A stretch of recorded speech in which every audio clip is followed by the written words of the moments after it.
It's almost impossible to scroll through any feed these days without being hit by just like a wall of these picture-perfect images. These beauty standards that, well, they feel miles away from how most of us actually look, right? Yeah, totally unreachable for many. It really makes you wonder about the subtle ways, and maybe not so subtle ways. This constant exposure kind of chips away at how we feel about ourselves, that basic sense of self-acceptance. It's a really critical point, and it touches on something deeply important for our overall well-being. Definitely. So today on the deep dive, we're really focusing on understanding body positivity and, how we see ourselves. We'll be drawing insights from Embracing Body Positivity and Self-Image by Dr. Surta Ram Vishnoi, and also episode 58 of Lifelines by Supreme Medic. Right, which also features Dr. Vishnoi. Exactly. His expertise is central here. So our goal today is pretty clear. To really dig into that powerful connection between our self-image and our mental health. We want to explore how embracing a body-positive perspective isn't just like some fad, but a real way to support our overall well-being. Sustainable approach. Yeah. And it comes back to that powerful idea from Dr. Vishnoi. Your body is not a problem to be solved.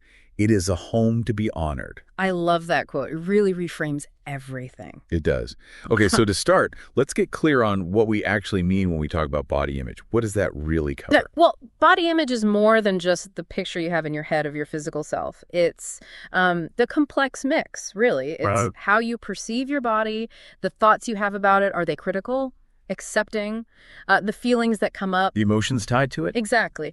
And even your sense of self-worth that you might tie maybe unconsciously to your physical form. And it also includes how you think other people see you. That perceived judgment aspect. Precisely. Like you might think, oh, my thighs are too big, which then leads to feelings of shame, maybe wanting to hide them. That interplay of thought and feeling, that's body image. Right, it's not just a neutral thing like observing the color of your eyes. There's this heavy emotional layer. Very much so. And when that internal view, that feeling, is mostly negative, well, that can have some pretty significant consequences for mental health, can't it?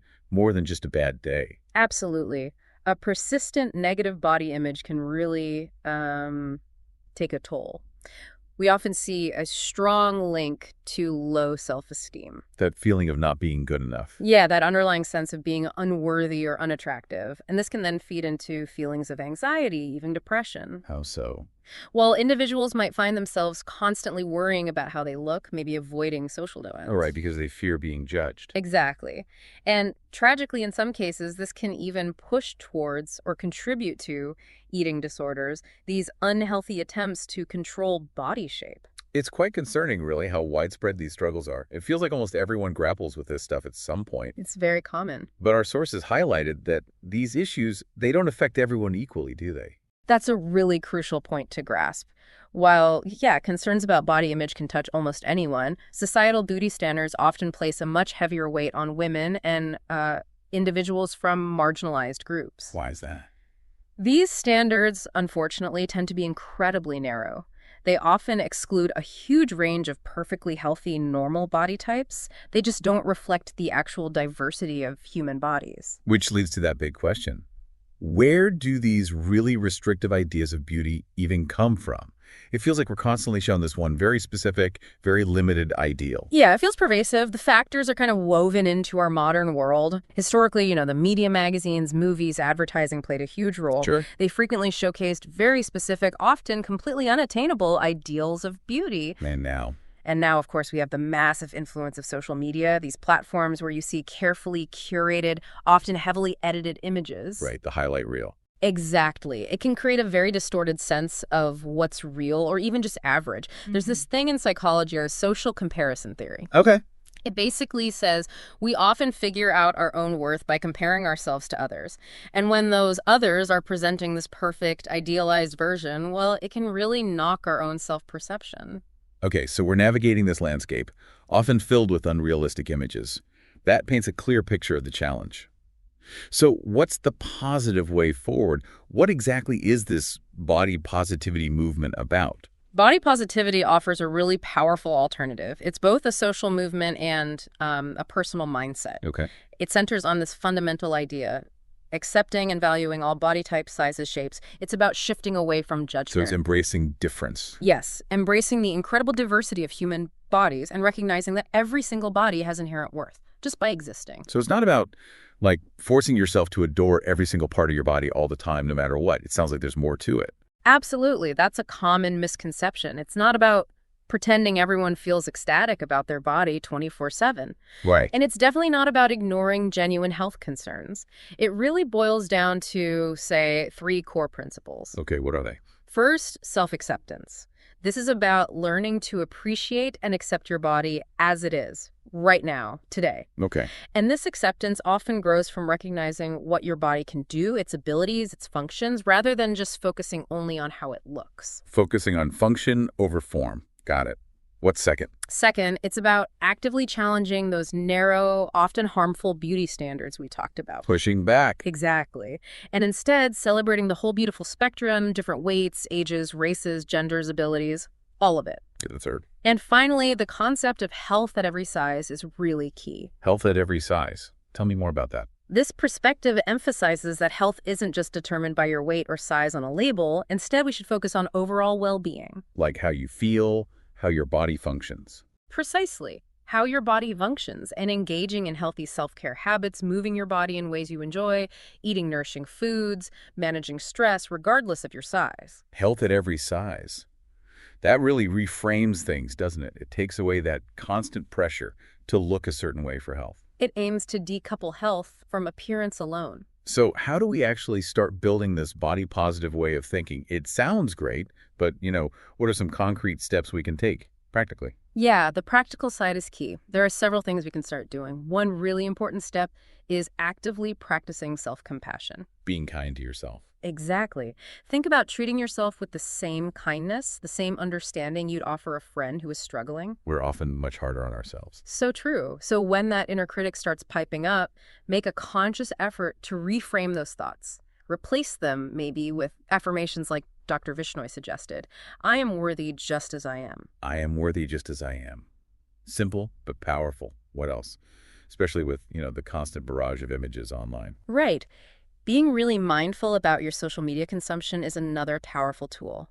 Take an honest look at the accounts you follow. The digital diet. Sort of. Kind of. If accounts consistently promote unrealistic standards or just make you feel bad about yourself, consider unfollowing them. Hit that button. Protect your feed. Yeah. And instead, actively seek out and follow accounts that celebrate body diversity, inclusivity, and promote a more holistic, balanced view of health and well-being. So curate your influences. Definitely. And remember, what you see on social media is almost always a highly curated highlight reel. It's not reality. That's such a valuable reminder. We have more control over that online space than we might think. What about offline? In our daily lives? Cultivating positive influences in your real-world relationships is vital too. Seek out friends, family, communities online or in person where you feel genuinely supported. Where do you feel accepted for you? Exactly. Accepted for who you are regardless of how you look. Another really helpful shift, intentionally focus on what your body does. Back to function over form. Yes. Take a moment each day, maybe, to appreciate the incredible things your body lets you do. Walking, maybe dancing, creating something, hugging someone, even just breathing and healing. Practicing gratitude for the physical experience. Precisely. Gratitude for these abilities can significantly shift your perspective and help you value your body in a totally new way. I can definitely see the power in that. Moving from perceived flaws to, wow, look what I can do. Exactly. And look, when those negative thoughts about your body do surface, because they probably will sometimes, that's human. Yeah, it's not realistic to expect them to vanish overnight. Not at all. So when they come up, try to challenge them directly. Ask yourself, is this thought based on facts, or is it rooted in those unrealistic societal expectations we talked about? Question the source. Yes. Actively work to replace those negative thoughts with more positive, realistic affirmations. Remind yourself of your inherent beauty just as you are. And what if that feels really, really difficult? And remember that seeking professional support is a sign of strength, always. Therapy or counseling? Yes. Therapy, particularly things like cognitive behavioral therapy, or CBT, can offer really valuable tools and strategies. It helps address negative self-talk and those deeply ingrained body image issues. It's okay to get help. It's clear there are definitely personal steps we can take, but our sources also talked about the bigger picture, the huge influence of media and culture, Mhm. it can feel like such an overwhelming force sometimes. It truly is powerful. I mean, from a very young age, we're constantly exposed to these pressures. House. Through so many channels, magazines with airbrush perfection, movies often showing very specific body types as the ideal, advertising. It often pushes ideals that just aren't attainable for most people. And social media just amplifies it all. In many ways, yes. It's created new avenues for comparison, Great. constant comparison. But there seems to be some positive change happening too, right? Hmm. Our sources mentioned the body positivity movement gaining more ground. Absolutely. We are seeing a really encouraging shift. More and more brands, celebrities, influencers are actively working to show more body diversity. With representation. Yes. And that increased visibility is crucial. It's a vital step in challenging those old, very narrow definitions of what's considered beautiful or acceptable. And it sounds like each of us, as individuals, we also have a role to play in keeping that positive change going. We absolutely do. By consciously choosing to celebrate diversity in ourselves and others, and by actively pushing back against harmful, unrealistic beauty standards. We contribute to a better environment. Yes. We contribute to creating a more inclusive, more accepting environment where hopefully everyone feels valued and respected no matter their shape, size, or appearance. Our choices matter as consumers in our conversations, in our communities. This has been such an important and, I think, really insightful deep dive. It just highlights how deeply our self-perception is tied to our overall mental well-being. It really is fundamental. So to kind of bring our conversation to a close, what would be the main message you'd want our listeners to really hold on to from this? The core message I hope you'll remember is this. Your body is inherently valuable and beautiful, and your worth as a person. It goes so far beyond your physical appearance. It's not defined by looks. Not at all. You deserve love, respect, and complete acceptance exactly as you are right now, in this moment. And it sounds like this journey, developing a more positive self-image, it's an ongoing thing, isn't it? Not like a switch you flip. Precisely. It's a process, not a destination. We really hope this deep dive has offered some useful insights, maybe inspired you to cultivate more self-acceptance. And take some of those practical steps. Yeah, those actionable steps towards building a more positive, more compassionate relationship with yourself. And please remember, struggling with body image is incredibly common. Reaching out for support if you need it, that's a true sign of strength. Be kind to yourself. Please, be kind and patient with yourself on this journey. Okay. And on that note, here's a final thought for you, the listener, to maybe consider as you go about your day. Think about just one societal beauty standard that you encounter regularly, maybe online, maybe in ads, maybe just in conversations. How might you consciously challenge its influence, not just on how you see yourself, but also on how you perceive other people? It might seem small, but even those small shifts in perspective, they can add up to have a really significant positive impact.